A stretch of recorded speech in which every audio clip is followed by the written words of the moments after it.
Welcome to Two Crazy Scoops Podcast with your hosts Ayo and Tino and special guest Jesse O today. So we're gonna call him in a second, talk about some pretty cool things, and welcome. We're gonna test that out right now. How do you feel, Aaron? It's gonna be our first video, audio. I'm ready. Let's do it.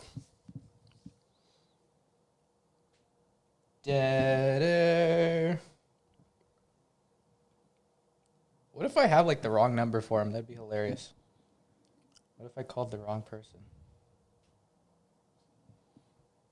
That's an idea for a future episode. Prank calls. Call the randomest. Oh, we're FaceTiming this. Yeah. Oh, hey. What up, man? How's it going? Chilling, man. Hey, how's it going, man? What's going on, man? Nice to meet you, bro. Likewise. So, how's the audio sound to you? Can you hear us? I can hear you guys, yeah. Oh, cool. You can hear me, or? Yeah, we can hear you. All right, cool. So what's cracking? What's going down? Welcome to Two Crazy Scoops Podcast. Usually you could like sit here and talk to us. Oh, we're recording right now, by the way. Oh, okay. Cool, man. Yeah, I guess it's kind of awkward, non-traditional way of doing this, but. I know, it's kind of like you're our expert. You normally they have people who don't have the time to like sit on a podcast call in, so yeah. It's like, hey, we called this really successful person who's going to talk to us for 15 minutes. I don't know how that's going to record. There we go. Oh, there we go. Sorry, I think we had to turn you up. There. We good now? Yeah. Testing. We probably should have done like a run before we actually. Probably. But. I assumed that you guys were, but, thought I was dealing with professionals here. Welcome to the profession. Exactly. So, yeah, Aaron says I think you guys have crossed paths because he DJ'd a wedding you were at. So I think you should be pretty familiar with who he is by now. Okay, I'm sure then. Okay. Oh, man.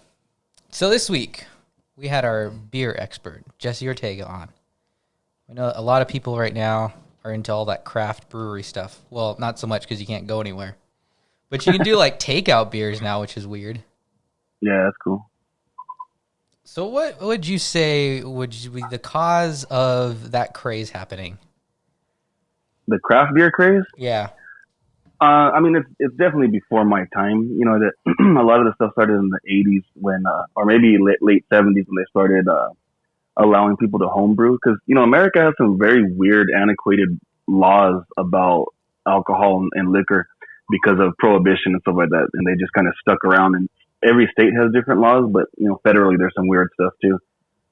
So then I think people just started homebrewing, and you got people like up in the Pacific Northwest a lot. I think like up in Portland area, or Oregon in general, started brewing. And then, people, I think also too, a lot of people that went to war, like in World War II, and they went to Europe and different stuff like that, where they just got this taste of amazing beer over in Europe and never could find anything close to it here in the States.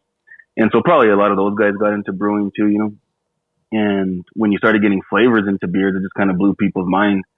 And just, and that was just really with just like a flavorful lager. Like, I don't know how old Sam Adams is, but like those are some of the original craft brewers. And theirs is just a lager that was more flavorful, I guess, Mm-hmm. And I got people texting me. Is that coming out on there or no? Not really. Okay.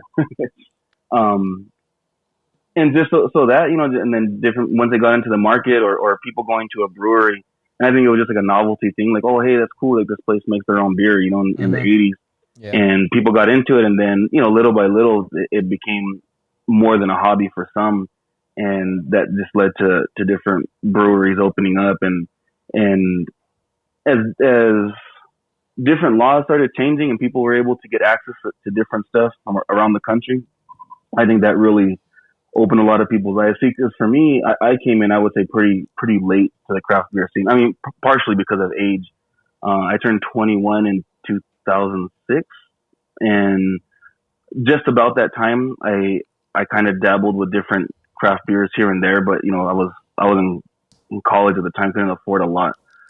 But like, so for me, my personal journey was, I remember the first time that I tried a beer that really blew my mind, and it was Blue Moon, which isn't necessarily a craft beer. It's actually made by Coors, but they kind of like disguise themselves as a craft brewery. Mm-hmm. So I tried that, and I was just amazed at what beer could look like, what it could smell like, what it could taste like, and I had just never had anything like that. And as time went on, not too long after that, I remember I started trying dark beer, and Negro Modelo was one of the first ones, which is like a dark lager. And I remember opening it, the very first one I ever had, and I handed it to a friend, and she took a drink first, and then passed it back to me, and I took a drink, and I was like, oh man, this is awesome! Like I'm getting like dark chocolate and like cherry flavors and all this off of it. And everybody was looking at me like, what are you talking about? Like, I don't get that. And everybody's trying it, and they're like, what do you mean? I don't get that. And then this homie of mine that I was with, he starts laughing, and he's just like, he can't control himself. He's laughing so much. And so I'm asking, like, what are you laughing at? And he realized what I was tasting was the girl's lip gloss that she had put onto my bottle.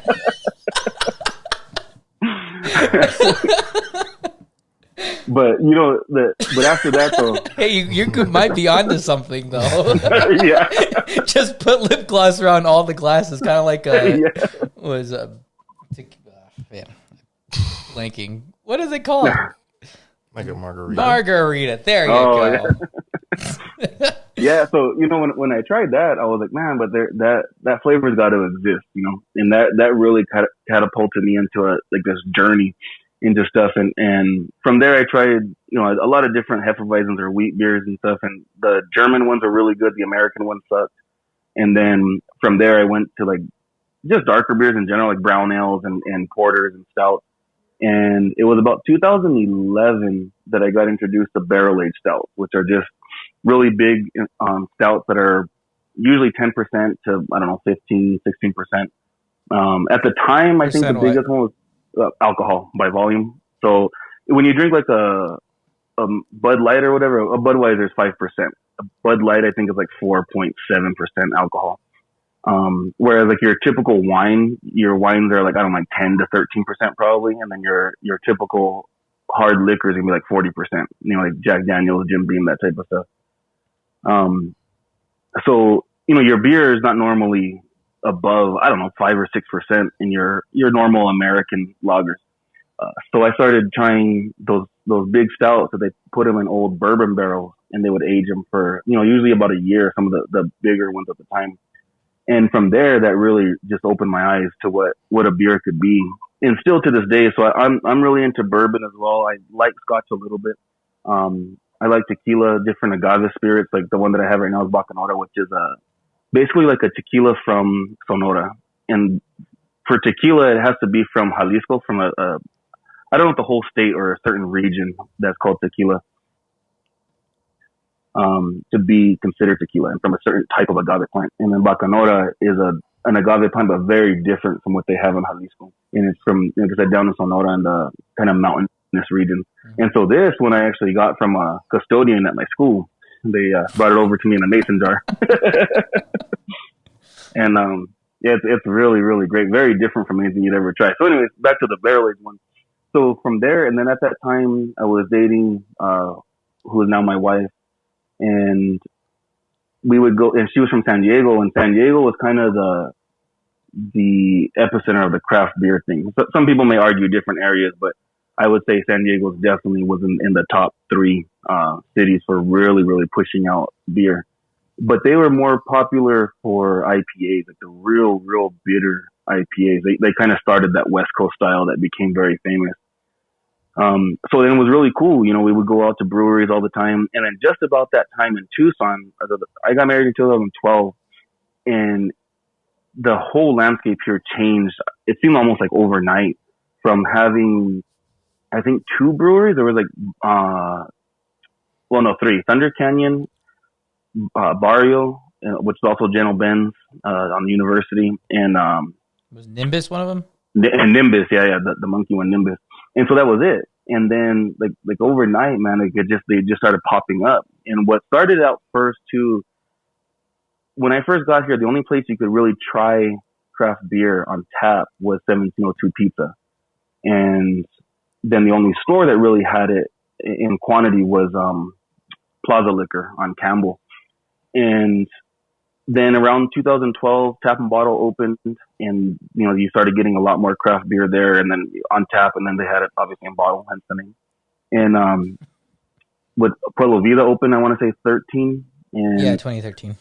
Yeah, so just it just, man, and now there's 5 or 6 tap rooms in town, maybe even more, and then some on the outskirts of town as well, and more breweries than I've even been to, a lot that are not great. And then what you started seeing too is you started getting quantity over quality in a lot of different places and in different cities. And what I saw a lot out here in Arizona, I like Tucson's beer scene better than Phoenix, but I think Phoenix may even be surpassing Tucson in the more recent year or two. Yeah. They have Ren House and stuff up there that's real high quality, pushing out good stuff.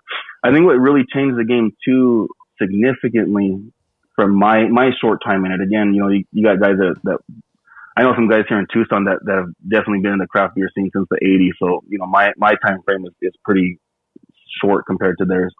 But the Northeast style that came out of Vermont, there's a beer called Heady Topper. And that beer really, really changed things. And it was just a cheap beer from some small town out there in Vermont.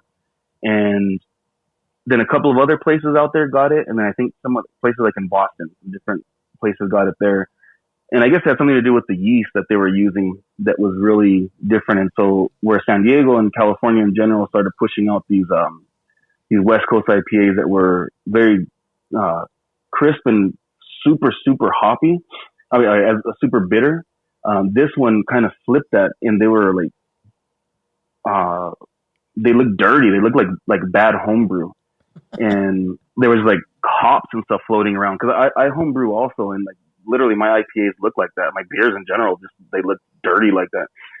But that was their intention. I guess it was unfiltered or whatever, and there was tons of hops in there, maybe even more than the West Coast IPAs that were bitter. But in the brewing process they put it in a certain time of the brewing process that made it have all the flavor and the aroma, but not the bitterness. And so those became super popular. And I really jumped on that bandwagon as well, because I never really cared too much for the bitter IPAs. I more like the stouts and all that type of stuff. And so when that Northeast IPA style came out, a lot of breweries opened up around that style. And Pueblo Vida initially wasn't that, but they definitely have been a major pusher of that in Arizona. I would argue one of the better ones, just depending on what beer it is. I would say between them, Tombstone and Ren House up in Phoenix, and Tombstone, obviously down in Tombstone, are pushing out the best beers of that style. And so that's just been kind of the little journey that I've had and the journey that I've seen Tucson go through. Arizona a little bit in general, and then, the overall scene since I've been involved in it, or a part of it, whatever. Oh. Yeah, I think me and Aaron, we went to go to Stone Brewery one time in California. Yeah. An observation that Aaron had is that, when you drink it at the brewery, it tastes a lot better sometimes than when you get it out of the bottle. I with Stone, I would not necessarily agree, but what I think plays a large part into it is just the atmosphere. Stone is one of the most amazing breweries I've ever been to. Going there, it's not even a brewery. That's an experience. Did you guys go to the main one in Escondido? We were about probably 2 hours away from San Diego. Yeah, that's about right. So that's just 2 hours. Or I don't know. It could have been an hour. We were driving south from, where was it? From LA? No, was it San Francisco? Mm-hmm. Yeah, so we were driving south from San Francisco. Well, now they have a bunch of places. So they have places up in this place was huge, LA. And it had a courtyard. Okay, so then that was the original one in Escondido. So that's about 45 minutes away from San Diego City. Oh. But yeah, so that place, though, and especially that place, I would say more so than other places, it's the experience of it. You know what I mean? Because it's wow, they make beer here. That's just a cool thing, you know, and then just the whole ambiance of being in a place where they're creating a product. Well, it's huge. I guess it's all, yeah, and I think it's almost like if this is the way that I view things, because I know that you guys are, well, at least you, Antonio, are big into music, and from what I listen to, it sounds like both you guys are. Oh, obviously you're a DJ, right? So this is a very weird and maybe a long-winded explanation of this, but so I grew up listening to a lot of oldies, like 60s type of soul music, you know, Motown type of stuff. And so obviously you don't hear that on the radio. You know, I was a kid in the 90s, and so you don't hear that on the radio, but every now and then, like on Sundays, they would play, like, there was like cruise nights and lowrider type of things. And so they would play certain oldies on the radio. And it was one thing to listen to it in my room, or to, you know, to listen to it with friends or whatever, and hear those same oldies that I heard millions of times. But for some reason, when I heard it on the radio, it was almost like magical. You know, like it was like, wow, man, this is a song that I've listened to and that I have these memories to, and I have whatever experiences with the song. But it's on the radio for the world to hear, as opposed to just me or my small group of people in our backyard or in the room or whatever. And so that's kind of how I feel about things on beer on tap, especially at a brewery. You know, it's like if you have it, you know, you have a 6-pack or a 12-pack, whatever, in your fridge, and you drink it by yourself or with your friends or with your family, and it's one thing. You're drinking more or less socially, and it's kind of with people. But when you're at the brewery and you get, it's a whole experience. It's almost like that. Like when you get something on tap, it's like, wow, like this is for the world to share. You know what I mean? Like this is something that, it's just a very different thing that, again, may not make sense to a lot of people. But that's how I always viewed it when I would get things on tap, or when I would go to a brewery, especially being kind of like nerding out on beers and stuff. So like my wife and I, we would take our vacations before having a baby. We would go to different cities for breweries, essentially. And we would just go to all these different breweries and you know, experience all that. And so some of the places I had never heard of, some of the beers I had never heard of, but some of them were like, man, I've been wanting to try this beer for so long, and I get to try it on tap. That's so cool. And so I think a lot of that is mental, but there is also some quality issues with canning lines and bottling lines and stuff like that, where things can taste different on tap versus in bottle. And a big part of that with Stone, sorry to kind of like go way off on a simple question, but or a statement even. With Stone, I was just like beer, and you were like, whoa! No, I'm just kidding. No, but you know, so Stone too, because they're very hoppy, and so hops is a really delicate ingredient to a beer, because it can start fading right away. And especially like if you get Stone IPA, they're kind of a general beer that they always have.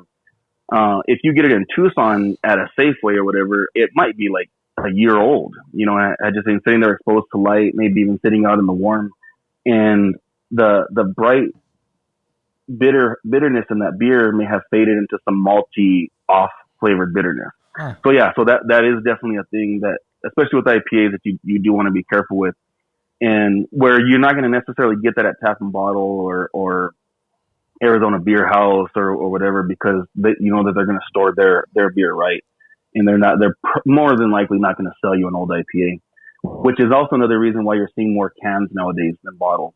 I know it probably seems like bottles are more, I don't know, fancy or whatever than a can, but cans just keep things fresh. It keeps light out from the beer and keeps the hops especially fresher. And so yeah, that was something interesting that we learned about touring the place, was why the beer bottles are so dark.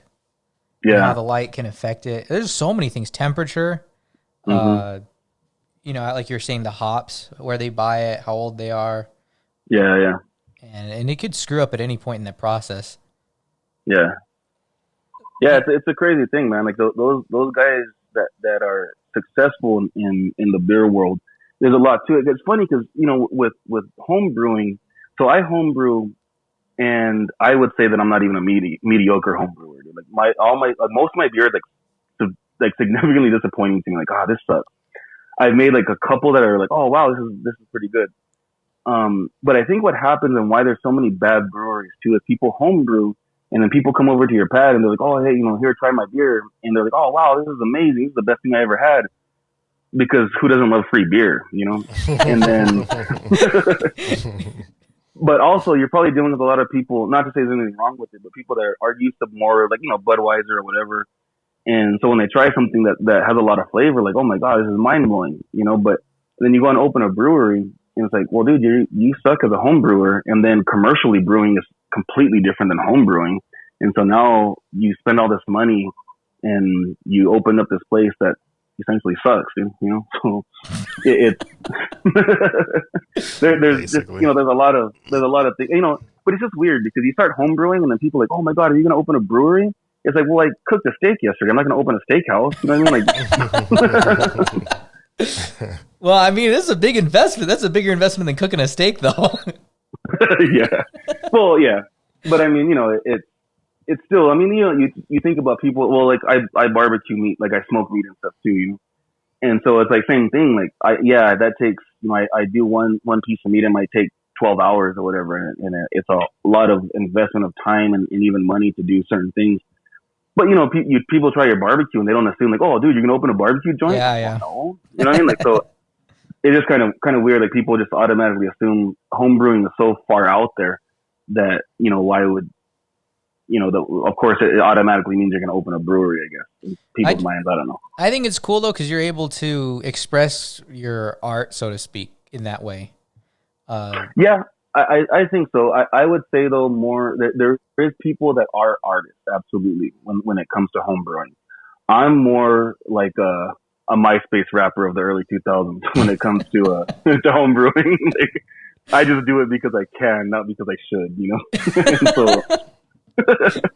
like I don't have any higher calling to be home brewing. It's like at the end of the day, it's like, oh hey, this is cheaper than buying a case of beer, and I can pour it from my living room, so that's cool. Yeah, well, I mean, you should send us a picture of that later so Aaron can see it. Oh, well, here, I'm in my living room. Let me walk over to it and see if you guys can see it. This is his fridge. Let me see if I can flip this. So this is, I don't know if you can see it because the light's kind of bad. No, I can see it. Huh. Yeah, it's tapped. Yeah, so that's my daughter's toys beneath it. But yeah, so there's... Wait, are you talking is that about her bottle? Oh, wait. Oh, you're talking about what's hanging on it?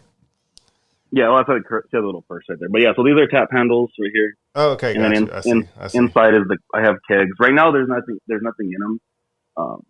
Since we had a kid, I haven't brewed a lot. Oh, okay. Gotcha. It's expensive and time consuming. The kid or the brewing? Yeah, that's what I was wondering. Kids or the beer? Both. Which one do you love more? Well, no tough questions. They both have kept me up late at night. So. Yeah, I think it was funny because, like, I turned 21, and you were like the only one who was like, you pretty much opened the floodgates, let's just say. And you're like, you have to try this and this and this. And I was like, dude, I don't know. Because my palate I couldn't accept it. It was like if I were to like give you the whole Pink Floyd discography at once and be like, here, you're going to sit down and listen to Ummagumma today. Which is a album where they just do experimental things trying to make music with household objects. Oh, crazy. It sucks. They tack on like a 2 disc. So the first disc is all of that, and the second disc is like them playing live, so it kind of makes up for it. But yeah, it's terrible. That's crazy. Well, that's what drugs will do to you, man. Yeah, exactly. That's funny. You gotta listen to the album backwards, though. Yeah. That's when the real meaning comes out. No, I remember hearing about that album because it was on YouTube. It was a top 10 YouTube video or something, and they were doing like the top 10 worst songs of all time. Dude, it's bad. Or albums. I can't remember which one it was, but like, that Pink Floyd did show up. They like hung glass from the ceiling and then were like hitting it with little things and like putting nails into their piano. There was no structure, no nothing. Yeah, so crazy. But yeah, anyways, back to the beer stuff. I just think it's funny because it's like you had this huge appreciation for it, and I was just like, I don't know, man. And I really didn't understand fully how much you really could taste the differences, because when we went to World of Beer that one time, and you took a sip of your beer and you're like, this isn't what I ordered. And they're like, yeah, it is. You're like, no, it's not. And they're like, look it. And they poured it. They showed you that they poured what they had said that you had ordered. And it came right out. And you're like, no. And they had like screwed up the kegs or something in the back. Yeah, because, they had, I don't know, like 50 or 60 taps there.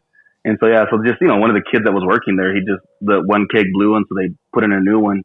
But he screwed on the line to the wrong keg. And so when they were pouring it was the right sign and everything outside, and they kept showing me, look, it's coming off of this tap, but behind the wall, it was on the wrong keg. So yeah, they were kind of like blown away. Like, how did you know that? And I was like, well, I came here specifically for this beer, and it's this style of beer. They were both stouts. They were both dark, so you couldn't tell the difference from the look of it, but it was pretty significant in the taste of it. Yeah, I was pretty shocked. At least for me. Well, and then they shut down, so hey. But yeah, I try to help them, dude. Yeah, like, come on. I guess they figure most people wouldn't be able to tell the difference. That's probably their third or fourth drink anyway. Yeah, definitely. Yeah, and I think too, because the beer that I ordered was probably $10 for the glass, and the one that they had on there, I would assume was probably $6. And so who knows if they did it on purpose or what? But anyway, like Antonio said, they're closed. So. Yeah, they shut down pretty quickly after that too. Yeah. Now it's like the Funky Monk or something. I don't know. Yeah, something stupid. Yeah, it's so dumb. But yeah, so that's. And then when it comes to IPAs, like I said, when I started, like as I was getting older, I noticed a lot of people really liked IPAs, and there was really no reason for it. I think it was just because it was a high alcohol content. A lot of like young guys like buying that. Yeah, I don't know. I think there is something to that the alcohol part played a role in it. Just like the cool factor of it played a role into it. Because like I said, I was never into them. Now I can really appreciate them because I've gone like the full spectrum of every style and everything, and I can really appreciate a good West Coast IPA. But I also think people are predisposed to certain tastes because, like, for me, even to this day, I can appreciate a sour beer, but I'll never buy one. But like my wife, when we first went to a brewery there in San Diego, she loved IPAs, like the more bitter, the better. And then she loved sour beers, like the more sour, the better. There's also like scotches. There's a region of Scotland that's called Islay, and they malt their barley with peat, this like moss stuff that grows out there in Scotland, and it's super super smoky, that Scotch, and like it literally tastes like smoke, and like some of them from that region taste like Band-Aids and like salt, and it's just like it can be really overwhelming and even disgusting for like a person that's not into that whiskey, or even like someone that's not into whiskey at all. But wait, I took my wife like Band-Aid and salt. Yeah, yes. Wow. Those are literal like tasting notes on those things.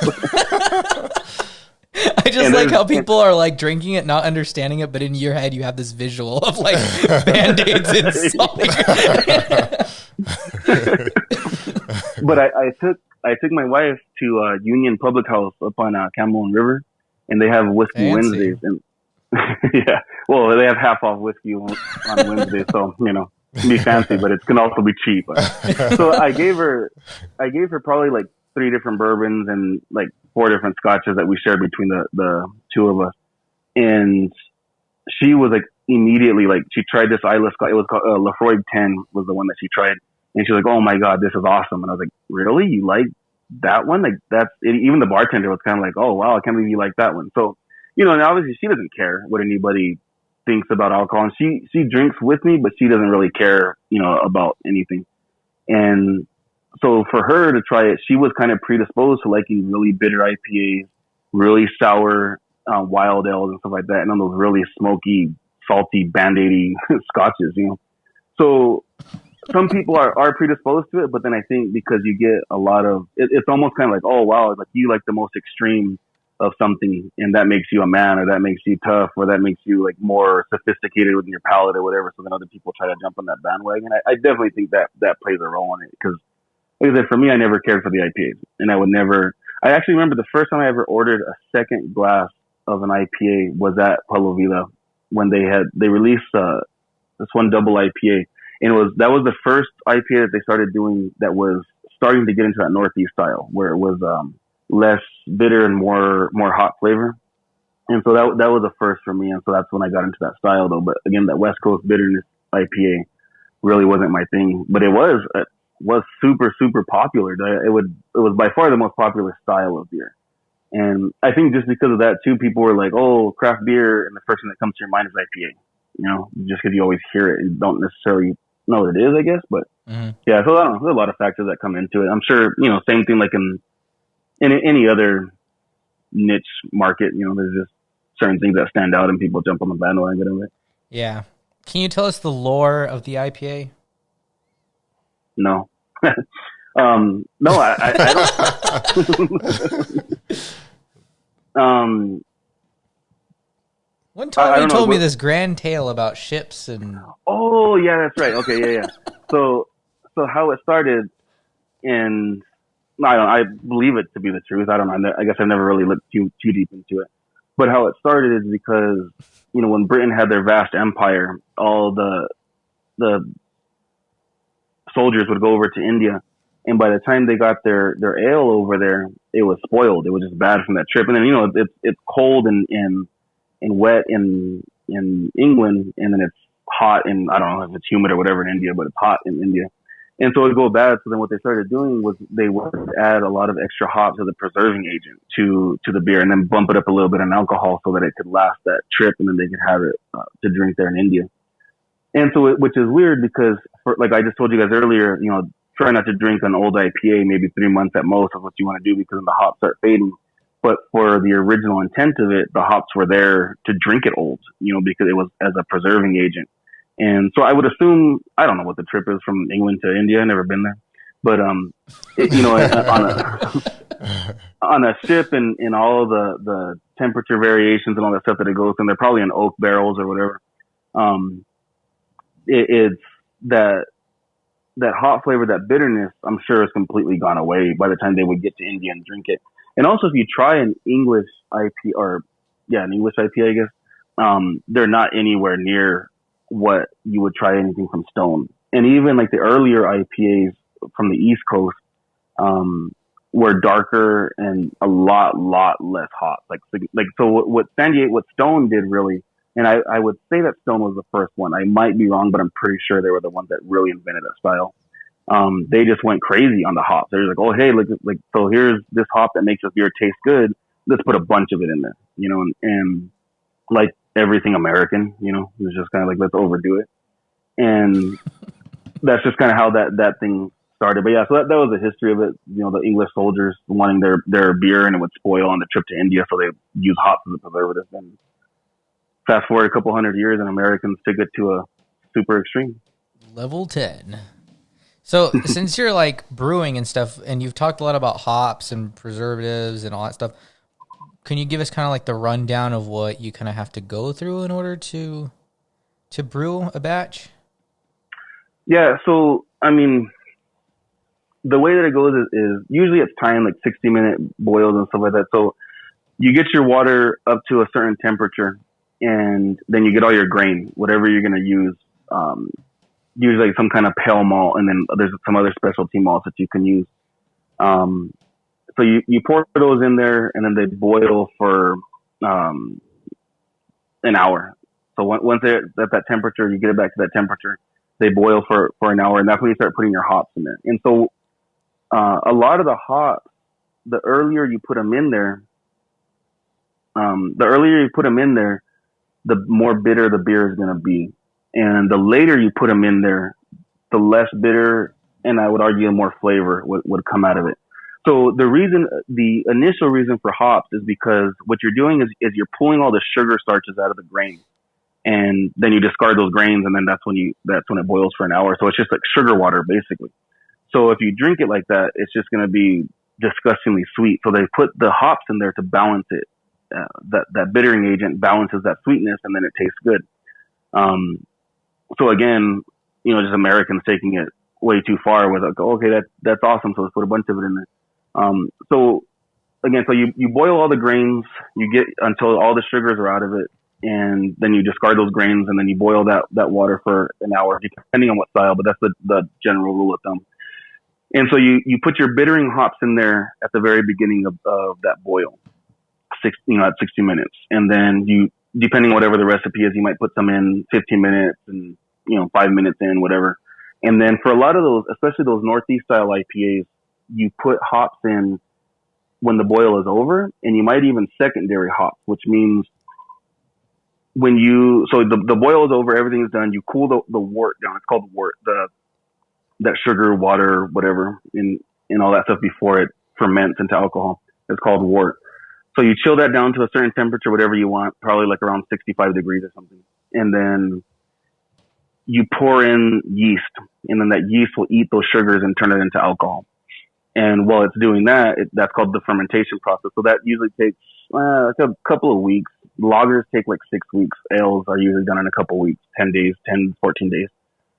So in that process of fermenting, you can even go in there and add hops later on. And so it can be like a week in, and then you add some more hops. And so you're not going to get any bitterness out of that. You're not going to even get a whole lot of taste out of it, but you're going to get a lot of aroma, a lot of smell out of it.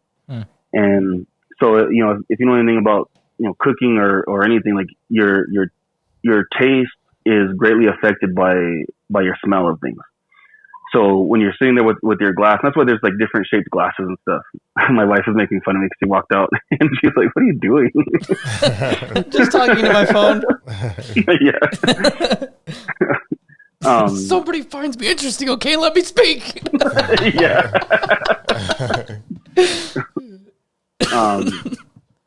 So that's called dry hopping, but and that gives it a lot of that aroma, and that's why you see those different glasses. Well, even like the whiskey that I'm drinking has like this odd shaped glass. You'll see a lot of different beers that come in different shaped glasses, and that's essentially to show off the color of it and what it looks like, but primarily to focus on the aroma that comes out of it, so that you can really get that. So you put those hops in there, just to smell, and that's what you see. Like, because Antonio, you do the windows at Pueblo Villa, right? Yeah. And so I used to until they shut down for right now. Yeah. But that's what you'll see. Like a lot of their beers are pretty expensive, for generally speaking, like you're looking at $8, even $9 sometimes for an IPA. And that's because hops are expensive and they use a lot. Like they put a lot in there during the brewing process, and then secondary, they load it up in there. And so they smell really, really good and they taste really good because of that, but they are very expensive to make. And I think they ship them from like out of the country. Yeah, a lot of them. So in the last couple of years, with this Northeast style thing, the New Zealand hops got really popular, and so obviously those come from New Zealand. And so you have to count in the shipping and all that, because before, I want to say like probably 90%. That's just a number I made up, but a large majority of hops came from Washington, from the Yakima Valley area, and so, that was probably a lot cheaper for people, but now you're getting stuff from all over the world and making different types of flavors with those hops. So. Well, I don't think I really knew that much. Did you know that much about beer, Aaron? I know nothing about beer. You know this. I do have a random question for you, though. When you were talking about making it at home, what I'm wondering is if you follow a recipe and you make the exact same beer multiple times, do they all come out the same, or are there always like variations or nuances? There is, and that's where I think too a lot of times people have issues with their breweries that they open, like Borderlands. I don't know if you've ever been there. Really, really cool spot, just outside of downtown. But sometimes I would take people there like, oh, this is my favorite brewery in Tucson, and then another time I would take people there and like, oh man, everything sucks here. Wow. So like the variation of things, like especially in Tucson, like, because you have to cool that wort down pretty quickly. And so you're looking at boiling temperatures, and you got to bring it all the way down to, 65, 55 degrees. And you got to do that pretty quickly. And the longer it takes, the more off flavors can develop. Or even like if you're off by a couple minutes in dropping in your hops, or if you're, it's humid outside, and so that affects how things boil. If it's super dry and hot, that can affect how things boil and all that type of stuff. So I would say my home brewing, especially, I would get very, very different results from different batches. Sometimes I would be able to get it in, like, okay, cool, like this one's about right. But a lot of it has to do too, like something I've never been into is like the water chemistry and like, just different stuff like that, and temperature. All those variations really can change the beer that you make. So yeah, so it can be very different, especially with home brewing. without the proper equipment to measure things and keep an eye on things and all that, it can change it pretty greatly. What kind of water do you normally use? Because you mentioned I water. use, because Tucson has really hard water, which I've heard, and this was an experiment I wanted to do with the guy that I brew with, but they say it's good for stouts, which is the style that I like a lot, but they're pretty hard to make. It takes a lot of grains. But what we normally do is we just go fill up gallons of water at those little filling stations. Oh, And so okay. we use that purified water, which is probably not the best choice either. But when you're doing like lighter styles that we usually do for our home brewing, in like IPAs or like blonde ales and browns and stuff like that, I don't know. That's why I think a lot of it started up in the Pacific Northwest, because they have really good water. And so, and then up in Vermont, they have really good water. And then you come out here to Arizona, and obviously like Tucson, our water is not hardly drinkable. Yeah. So, you just get that. So yeah, we just to not mess with anything, we usually use the bottled or the gallon water from those filling stations. Okay. So usually that's like reverse osmosis, what they usually have on. Yeah. Typically. So I almost wonder what would happen if you use like a distilled water or something like that. Smart water. Yeah. Wonder how that would make it come out. Anyway. Yeah, it is something that has interested me. I mean, distilled water would be pretty expensive to do it. You're doing 5-gallon batches at a time usually with home brewing, and it takes, I don't know, like about 13 gallons of water to do it, because you're boiling off a lot of water, and then you're losing a lot of water with those grains. Oh wow. Okay. Yeah, so buying 13 gallons of distilled water would significantly up your cost of your home brewing. But I mean, again, it is a cool experiment that I wanted to get into, but having a baby kind of changed directions in life. Yeah, no, I understand. Yeah, I didn't really factor that into the cost of brewing, was the water. Yeah. So when you think about breweries brewing like large batches every day, I mean, they must be going through filters pretty quickly.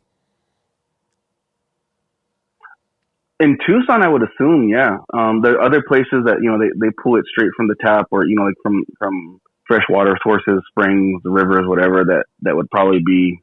I don't know how they do that, but I know like for a couple years ago, when California was in their really bad drought, the breweries were kind of under scrutiny about how much water they were using and how much water comes into the hop production and all that. Lagunitas up in Northern California, they're in. They were, I can't remember what they were doing, but they were talking about how much water they save, and how they're eco-friendly, and they have like, because a lot of like hippie type of dudes up there in Northern California, so they're all about conservation anyways. But yeah, so there's a significant use of water in brewing. Huh. And then how would you say that the art community has kind of blended with brewing as of recent? Because like when you go to buy a 6-pack nowadays, a lot of them are like you're buying a comic book or something. Like New Belgium. Yeah, man. Yeah. I don't know how that started, but when you go into a brewery, you're not going to see a lot of fat Mexican dudes like me sitting in there. You're going to see like more like hipster type of artsy type of people, and so I think just it goes hand in hand. I think there was probably a lot of artists that were really into local and all that type of stuff. How it's always like support local and all that. And they're local artists, and they struggle in their local cities, downtown areas usually probably. And so I think that it was probably just natural that they started collaborating with breweries in their areas. And then that caught on, was like, man, like, New Belgium has really cool art. I mean, they have like some of their like the Lips of Faith series they have some really cool art. And you look at like Pueblo Vida, all of their cans are something amazing with their art, and they're always, excuse me, they're always working with different artists around Tucson and stuff like that. So I think it's just something natural to happen. Just the people that were organically in breweries and probably friends with brewers and stuff like that, just started working together. And it's like, hey, let me put this on your can, make it look cool, get my name out there, and then you can also have something cool in your can that attracts eyes, and the people want to buy it. Yeah, which is funny because I didn't think that'd be such a big factor, but I really think that, obviously, visuals are always going to help you. Oh, yeah, definitely. So how would you describe the beer fandom then? It's weird, man. It is really weird. I mean, it's not so weird nowadays with people lining up for toilet paper, but Yeah, seriously. you know, it is a real trip, man, to see the hype of things and how that really, like the one I was telling you earlier, that in Vermont, the Heady Topper, they're called the Alchemist Brewing Company, or Alchemist Brewing, whatever.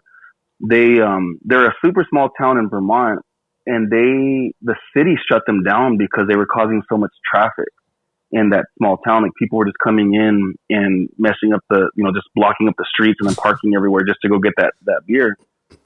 So you have that's like a common thing. Like, people were lining up, and like, so Chicago has a Bourbon County Stout, and from a brewery called Goose Island, which you probably see around town everywhere, because they got bought out by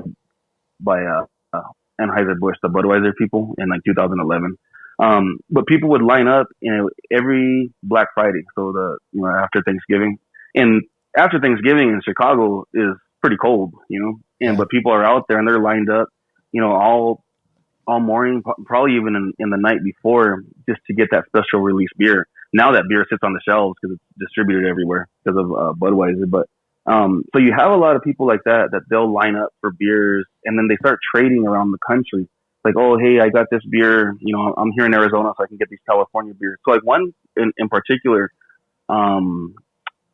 was Alpine Brewing. So if you go to San Diego from Tucson on the 8th, once you get into the mountains, there's a little town called Alpine, probably like 30 minutes before you get into San Diego City. And that brewery put out these really good IPAs. And so I would have people from like Pennsylvania and like different areas like, oh, hey, can you get Alpine Brewing for me? Like, I'll send you whatever beers you want. And so then you would ship them through the mail. And so that's like a big thing that people do is shipping through the mail. And then it's weird. So like, you can get a stout, like a barrel-aged stout, it's a lot of work and it's a lot of money to make it. And let's say they sell for $15 for a bottle. And then a couple years go by and they can age kind of like wine, like how people age wine, but they go by and they're just rare. They're hard to come by. Like, you got to stand in line to get it, or you had to go to a festival or something to get it. And so it's $15, and then you'll see them online. People are selling them for $200 for that $15 bottle. And people are like desperately looking for them. They're like, oh, I want that beer. I need that beer. And so it's a real weird thing. I've never paid, anything more than cost for a beer. I was fortunate too, though, because I had a friend from Atlanta that he would travel a lot. Like, he traveled all over the world and all over the country for work. And so he was single and made a lot of money. So he would go to all these festivals. He would go to, different places, and he would trade with people. So pretty much any beer I wanted to try, he brought to me, and I got to try them. So I never, not that I would ever pay the secondary prices of it, but yeah, so it is weird. And then I think what turns a lot of people off, and you would see like those Budweiser commercials where they make fun of craft beer drinkers, like that snobbery came into it. Like how people, like, you think of a wine snob. Yeah. People are like, oh, well, I only drink IPAs. Oh my God, you're drinking a Budweiser. You're disgusting. Or, I only drink stouts, and you're drinking Miller Lite. You're a horrible person. It's like, you mean you don't spit on the general public? Yeah. And it's just kind of this weird trip, man. Cause it's like, at the end of the day, it's like, dude, it's beer, and you just happen to be kind of like a nerd of this thing, but it doesn't make anybody less than, you know what I mean? Like, but again, I think that it's pretty comparable to probably, the music scene. You have people that are really into like indie bands and stuff like that. Like, oh my God, you listen to the radio, you must suck at life, So, but I actually am of that opinion, so tread lightly, my friend. Wait, you listen to Two Crazy Scoots podcast? And I think that's a big thing of it too, and so, because I felt this way with a lot of hip hop, but for you, Antonio, there's probably like with certain bands was like, oh, this is kind of like, nobody knows about this band, and this is a band that I've been listening to since I first started out. Tame Impala. No. Sorry, you can edit that out. Yeah, I feel like we're gonna have to record about 3 hours so we can get 15 minutes of actual good material. No, but and so you feel like this genuine connection to these bands, and for me with hip hop, it was like certain ones because of the nature of rap, they would, you know, they talk so much about themselves, like their neighborhood, they're just like different things that they've gone through. Like one guy that I listened to a lot, he got shot, and like he like explained like that whole scene and everything that happened. And so you feel like almost like you're a part of that person's life, or they're a part of your life or whatever, you know. And then they get a major record deal, and now the whole world knows about them, and you're kind of like, oh, that sucks. You know, like this used to only be for people that were really into it, and now anybody that is surfing through their radio on the way to work can hear what I used to be, you know, privileged to listen to, I guess. And I think a lot of people are like that with craft beer, you know, because they're like, oh, this is my local brewery from my small hipster little town, and you know, nobody knows about it, and so it's like a cool thing. And once people find out about it, they kind of feel some kind of way, which is what happened with Goose Island, because Goose Island was local to Chicago, and they did the Bourbon County Stout, and then they got bought out by Anheuser-Busch, which is the Budweiser people. And now there's literally places in Tucson that won't sell anything from Goose Island because they're a part of Anheuser-Busch. And so, you know, and that, I guess I kind of get, I don't know, like, I don't care. I'm always going to drink it. But people that are in the industry, I guess, I don't know, they feel some kind of way about it because it takes away from them. You know what? I think we kind of heard a little bit about that when we were at the Stone Brewery, the guy that was talking to us. He was talking, yeah. Because someone was mentioned some kind of craft beer, and he's like, oh, well, they're owned by this now. So obviously, if you drink that, you're not supporting like actual people who are out there trying to do craft. Yeah. And that was when were you there? Like 2 years ago? Yeah, sounds about right. 2 years ago. So I wonder if they were probably talking about like Ballast Point, which is another San Diego brewery. I think so. And, they got bought out. Yeah. Yeah. They got bought out by a company for $1 billion. And it's funny now because I think they sold them because they weren't doing any good numbers, and it was like a big mess or whatever. But yeah, and Stone's like a big one because they're about local. I mean, not local, sorry. Independently owned and all that. Uh-huh. And, yeah, so even though they're huge, Stone is huge. Them, like Sierra Nevada and Sam Adams, I think are the top 3 craft breweries, but they're still like proudly independent. You know, they don't want to sell out to anybody that's not craft beer related. So yeah, and it's cool. You know, I get it. You know, they stay true to their art, like you said, like about art. For them, they're genuine artists, you know, and their art is beer. And so, you know, I get it the same way like certain bands are never going to sign to a major label. I mean, it's different nowadays, but you know, they're always going to stay true to who they are and whatever, and nobody's going to dictate what they do and how they produce their art. So same thing with the breweries, you know. Yeah. Yeah, it's just interesting because what you're saying about people getting snobbish, like you have it in everything that you like, you'll eventually find that one person who's sitting in a corner and is like judging everybody based off of this one item that they have. So I always kind of find that funny. But it's in every hobby. I remember there was one guy, whenever we'd go to any breweries, he'd always seem to be there. Like in Tucson, he has like this mustache that was kind of like curly or whatever. Super skinny dude. Oh, yeah. Oh, no, I don't know. Yeah. But people, like, I'll just stand there and people try like starting a conversation with me about it. I'm like, I don't want to talk to you. I don't want to talk to anybody. Yeah. Yeah. Yeah, it's funny because I'm, you know, despite sitting here for an hour talking about nothing but beer, I don't like talking to people, man. Like, you know, when I'm at breweries, it's really because of my wife, and she's a social person. And so she would start talking to, you know, to the brewer or to the owner of the place. And that's how we know a lot of owners and brewers and stuff in Tucson and in San Diego because of my wife. But I'm there, I'm just like, I just want to drink my beer. Leave me alone. Don't look at me. You know? Yeah. But it's a way to socialize for some people, I realized. Like, yeah. To connect. Yeah, it is. To swap, I don't know, war stories or something. Like once to one time. It is. Yeah. Yeah, I think they probably just go in there assuming that, if you're in here, you're into craft beer, so we have something in common. Let's just talk, you know. Yeah.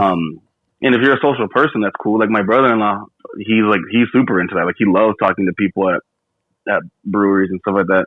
And so I just sit there all quiet. I'm just like, don't talk to me. And he's like, oh yeah, well he's the one that knows about beer. You should talk to him. I'm like, don't talk to me. So, you know. Yeah. Well, this is going to be surprising, but we've been talking for 55 minutes. Oh, good times, man. Hey, would you be up for like doing a short 15-minute episode about music and writing and stuff like that? Yeah, man, I'm down for that. Okay. So we're going to close this one out, and then we're going to bring you back with a different theme song. For our... like a 50-minute one right now? Yeah. All right, yeah, that's cool. All right. Okay, wait just 1 second. All right. This has been Two Crazy Scoops Podcast with your hosts, Ayo and Antino, and special guest, Jesse O. So stay tuned for the weekend quarantine break, as we call it now, where we're going to talk about music, writing, poetry, spoken word, all that fun stuff. So thanks for tuning in. We'll see you later.